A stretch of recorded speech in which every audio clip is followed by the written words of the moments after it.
Hi, I'm Russell Moffett with the Marine Conservation Institute. Marine protected areas. Well, this follows on really nicely from Avi's talk. We partner a lot with Mission Blue and we're really supportive of their efforts and Sylvia Earle's legacy. Why do we need them? Why should we protect places? As we enter a new world, with all the inhabitants of Earth, us along with it, this new Anthropocene era of so much more activity, stresses, and complexity on the land and in the ocean. I think this underscores the need for all this marine spatial planning and conservation measures and cooperation, not just more information, but the right tools in the right places. It's time for us to be really smart about this.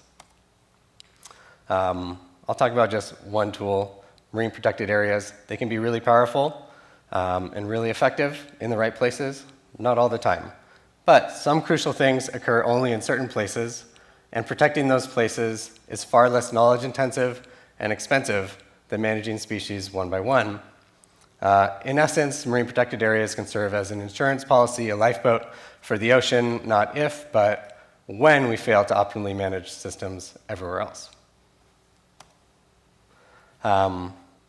As I said, they don't work well everywhere and all the time, but where do they work well and why? Graham Edgar and colleagues published a paper in 2014. They surveyed a huge swath of MPAs around the world. At 60% of the areas that they looked at, they could see no ecological distinguishable difference from fish sites outside and beyond those areas. But the other 40%, met 4 out of these 5 criteria. They either prohibited fishing, as in there were no take reserves, no extractive uses. They were well enforced. They were protected for a long time, 10 years or more. They were large, so 100 square kilometers or greater, or they were isolated, either by habitat boundaries, biological boundaries, or other isolation mechanisms. Recognizing that, as Drew mentioned, Wilson and a bunch of other groups say nature needs half. Other folks have been saying 20%. A lot of folks are saying we need 30% right now in marine protected areas worldwide, a lot of that in highly protected no-take reserves. There's always a compromise when it comes into government and policy spheres, so there are a number of international commitments and treaties like the Convention on Biological Diversity, the Aichi Target 11 within that, or the UN Sustainable Development Goal 14.5. Both of those say the same thing. By 2020, all signatories should protect 10% of their coastal and marine areas, especially areas of particular importance for biodiversity, and conserve them through effectively and equitably managed, ecologically representative and well-connected systems of protected areas. So a few of those things are really key. Effective, equitable, representative, and 10% by 2020. There's only a few years left to get there, so let's see where we're at. And that's where my organization comes in, Marine Conservation Institute. Our overarching mission is to identify vulnerable marine ecosystems, to advocate for their protection, and to ensure that lasting protection for those wild ocean places for generations to come. We have a couple different major initiatives that revolve around MPAs kind of in this global space. One is the Global Ocean Refuge System. That's something that we're launching now. We just started a nomination process and have built a scientific advisory committee and a nomination committee for that. We want to catalyze more and better protection in the right places around the world's oceans. On the ground level, that's building a network of marine protected areas and the people that manage them and are campaigning for them, get them all to communicate and kind of buoy everybody up. And on the higher level, we're instituting sort of like a LEED green building certification level, but for MPAs that do really good jobs at protecting biodiversity, from small community reserves to the largest remote protected areas. Another project that I manage is the mpatlas.org. You can check it out. on the web at your leisure. But it's an online database and interactive platform for exploring the world's marine protected areas and looking at coverage globally, nationally, and through various biogeographic means. And we also track all the campaigns and all the groups that are working to establish marine protected areas. So what's coming down the pipe? We try and watch that from that natal beginning to implementation on the water. Here's a screenshot of mpatlas.org. You can click on individual sites and learn about their particular management aspects, protection levels, and other information about them. You can also get on the side a little dashboard of global coverage, just the ocean in general, within national jurisdictions, how much is in the most highly protected marine reserves, et cetera. As I said, this kind of follows on from what Avi was talking about, but we try and track where all ocean-related conservation NGOs, government groups, grassroots organizations are doing work around the world to promote conservation efforts, particularly MPAs, but we'll look at that globally, regionally, and kind of fill out this map of who's doing what where. That gives us, and it also gives conservation funders a chance to kind of look at where there are synergies, but where there are also gaps in conservation efforts around the world. But with MPAtlas, we try and look from vague government promises. So in 5 years, we're going to protect 5% of our EEZ. In 10 years, we'll protect 10%, with no specific proposals at the moment, or particular campaigns by organizations to promote a certain area. Once those things get boundaries on a map and some management proposal, we put that up on our map, and we watch that as it goes through the legal process, becomes officially designated, and then once management plans are in place and enforcement, it's fully implemented. So our website will track you through that and show the process for all the MPAs that we have established around the world, and you can view that. So here's just a map of what it looks like right now, fully implemented marine protected areas and reserves around the world. If we add in all the proposed and unimplemented areas, we get, right now it's about 3%, but these 3% additionally is proposed, so we could be up to 6%. Here's just a look at the Arctic. There's Franz Josef Land was announced by Russia in September as a no-take area in the Arctic. There was a conference in September hosted by Secretary Kerry, State Department, Our Ocean 2016. A lot of governments made huge announcements. A few weeks before at the World Conservation Congress in Honolulu, Obama announced the expansion of the Papahanaumokuakea Marine National Monument in the Northwest Hawaiian Islands. But then UK announced Pitcairn, almost as big, a new conservation zone, St. Helena, and a whole swath of smaller areas. So over the last 5-10 years, basically the marine conservation trend has been swamped by announcements of really large, remote, isolated, fairly pristine protected areas. But the median size of marine protected areas is somewhere between 1 to 10 square kilometers. So there are a lot of small ones, but they don't make the dent on this. So this arc represents 10%. The darker colored areas are in green, marine reserves, in blue, multi-use marine protected areas, and the lighter colors are those that are proposed or pending, and the purple are sort of vague government promises to do something at some point. So that's where we are now. If we look at national waters, so within exclusive economic zones and territorial seas within countries' jurisdiction, and we look at the global ocean, we see a little bit different trend. There's obviously more going on. Nationally, most of that is because, except for Antarctica and some parts of the North Atlantic, there is no mechanism to create marine protected areas on the high seas, but folks are working within the UN to create an implementing agreement to change all that. So that should happen soon.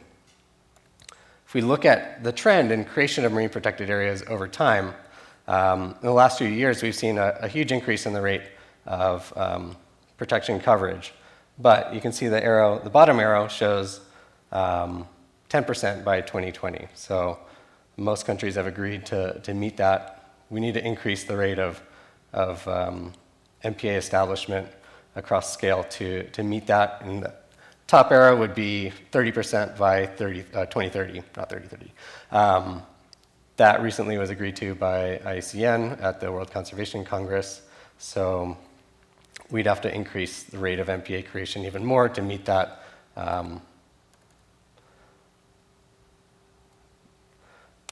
There's a reason why everything I've been showing you up to now is wrong.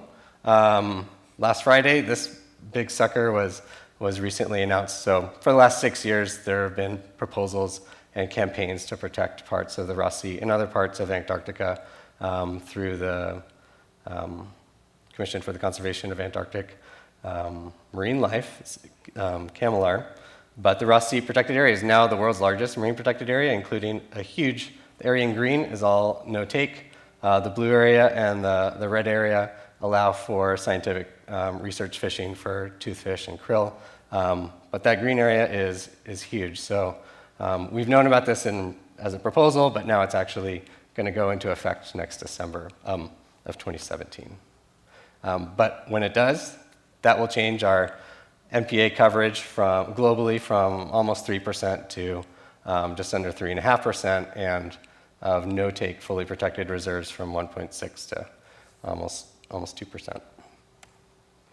So a lot of penguins, killer whales, seals, krill, toothfish can celebrate this week.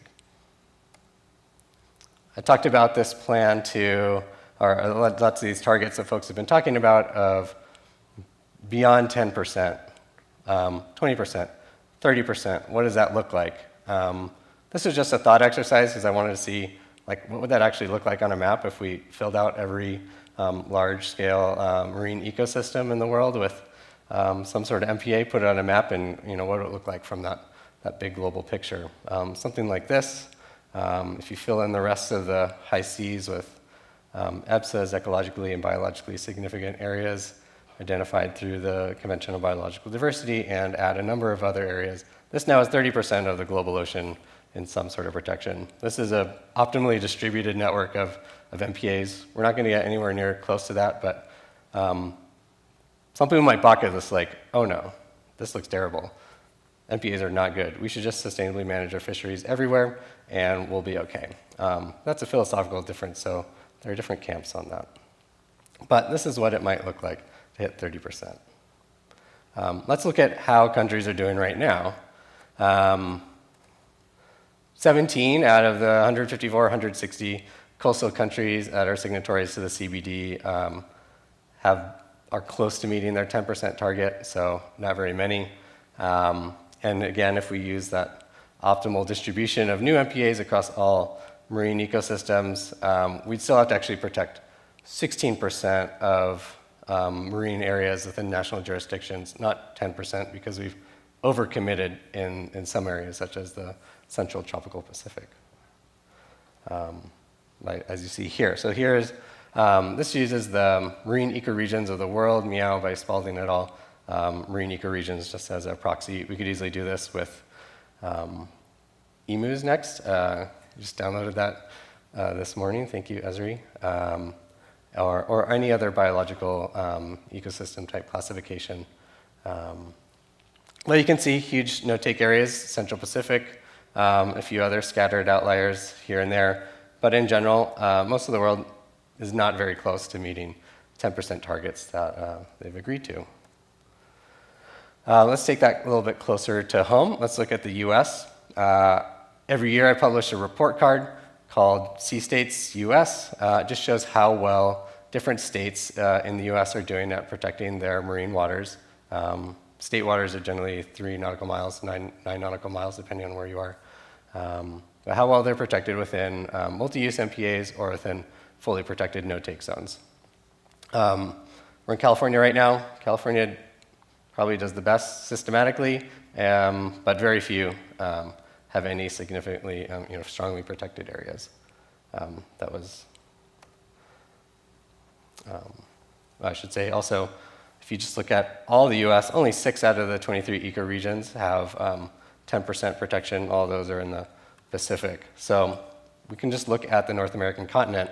Let's do away with our remote territories. Earlier this year, we produced a report with Canadian Parks and Wilderness Society and some colleagues in Mexico to look at kind of our shared marine trust that we share amongst all three countries.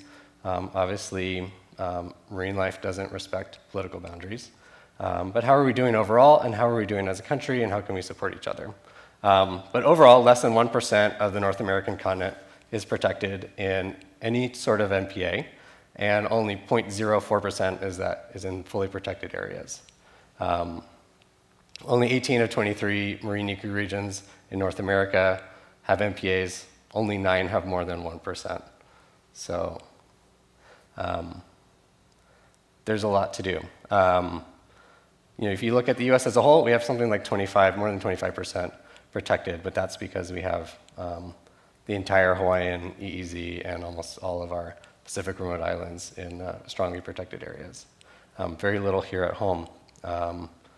Similar story. But Canada has new leadership. The government is pledging to protect up to 5% by end of next year and hit their 10% target by 2020. So we'll track that as that happens. That's kind of a downer. I've been saying, great, we may have protected a lot of stuff, but we could do better. Thanks, Obama. But actually, Thanksgiving is coming up, so maybe we should turn that into a positive message. A lot of these things happen where they're politically expedient, where there's political will, the right person, the right time. They're not always placed in a systematic fashion in a really well-designed network, but we can still say thanks when large conservation efforts do happen, even if they are scattershot. So how much ocean area has President Obama single-handedly protected through executive order? This much. Scaled to the lower 48 states, about that much. More than any other person has protected on land or sea in the history of the whole world. So thanks, buddy. A couple years ago, he expanded the Pacific Remote Islands Marine National Monument. This September, he expanded the Papahanaumokuakea Marine National Monument. It became the largest marine protected area in the world. And he also established the Northeast Seamounts and Canyons Monument in New England. The status of Papahanaumokuakea as the largest MPA was short-lived. Obviously, last Friday, it's now the second largest. This year, 2016, most of you know, represents the centennial for the National Park Service. A lot of groups have been pushing on the administration and all Americans to recognize that and to look back at our conservation heritage over the last 100 and more years as something that we've really done well, but also look towards blue parks and focus on now and through the next century on establishing a really vibrant and well-connected network of marine protected areas in the sea. There's been coalitions that have been working to work up a whole lot of proposals in all regions around the US and send those to the White House, to the administration, to this one, and whoever comes next, we'll find out next week. We supported a few of those, and one of those was a network of deep sea and seamountain bank areas along California's coast, from Southern California and off San Diego all the way up to the Oregon border. I worked with Keith Van Graafland here at Esri to put together some story maps, kind of promoting that, talking about why we should protect places in the sea and why these particular places were pretty deserving of protection. So, as I don't know if I said that, the US has the largest ocean estate in the world. We've also protected more marine area than any other country, but still it's, as I said, totally not well represented across all regions. But we wanted to kind of make that case, but then showcase these areas. So here's a little video fly through. We tried to make a interactive scene viewer, 3D scene viewer, embedded within the story map and showcasing all the different seamount areas in this proposal. Keith and I found out that we kept just crashing browsers, and so nobody could actually watch and learn about this stuff. So we just captured videos of the scene in Arc Pro and then embedded them into the viewer. But thank you, if Keith, you're here. Thanks for your help on that. It was fun working with you. This is not, obviously Obama protected different areas. He expanded Papahanaumokuakea. He created the New England Sea Mountain Canyons monument, but Representative Sam Farr submitted this as a bill in Congress. It's going to die. It'll be dead in the water. But whoever becomes president next, there'll be new opportunities. This will be something that probably will be raised to the next administration. But I encourage all of you to check out mpatlas.org. You can download the database of all the marine protected areas, click through, explore. We'll be sharing that information as resources through Esri's Living Atlas sometime soon, so you can embed that within your Esri products. But I'm here to take any of your questions about marine protected areas, about mpatlas.org, about Marine Conservation Institute, or about conservation in general. I do want to thank our major funder, the Waite Foundation, some of our data supporters down there, as well as Esri for software tools and support and their kind efforts. And I'll just leave you with this soothing video as we take questions and get ready for our break.